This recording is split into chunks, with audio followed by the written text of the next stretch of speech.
Equal sets, ठीक है। अब हमने देखिए किसी भी दो सेट को हम आपस में इक्वल कब बोलेंगे, ऐसे समझिए हमारे पास दो सेट है, एक है ए और एक है बी। ये दो सेट है और दो कंडीशन हमारी ये हो रही है, पहली condition A is a subset of B और दूसरी condition B is a subset of A.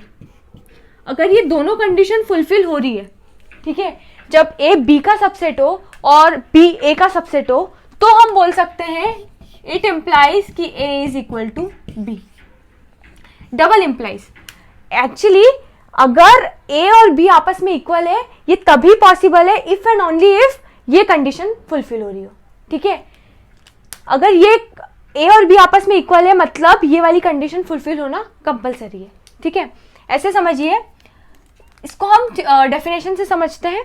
A is a subset of B, इसका मतलब all elements of A are elements of B by definition of subset, ठीक है। इतनी बात समझ में आई। ये क्या बोलता है यार, ये बोलता है all elements of B should be elements of A, या फिर ऐसा बोल सकते हैं आर एलिमेंट्स ऑफ ए। अब ध्यान से समझिए, ये वाली कंडीशन भी हो रही है और ये वाली कंडीशन भी है। ये दोनों कंडीशन फुलफिल एक ही समय पे हो रही है, जब ए के सारे एलिमेंट्स बी में है और बी के सारे एलिमेंट्स ए में है। यार ये तो हमने इक्वल सेट्स की जब डेफिनेशन देखी थी टाइप्स ऑफ सेट्स वाले लेक्चर में, तभी हमें क्लियर था कि जब ए के सारे एलिमेंट्स बी में है और बी के सारे एलिमेंट्स ए में है तो हम बोल सकते हैं कि ए और बी आपस में इक्वल सेट्स है, ठीक है। तो अगर हम इसको सबसेट्स की लैंग्वेज में बोले तो ऐसे बोल सकते हैं कि if A is a subset of B and B is a subset of A, it double implies that A is equal to B, ठीक है। A is equal to B if and only if A is a subset of B and B is a subset of A।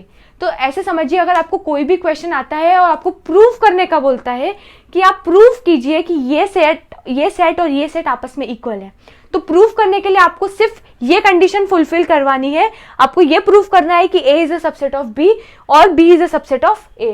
ये दोनों and मतलब ये भी और ये भी, अगर आपने ये दोनों कंडीशन प्रूव कर दी, A is a subset of B and B is a subset of A, तो आप ये प्रूफ कर पाएंगे कि A is a equal to B, ठीक है।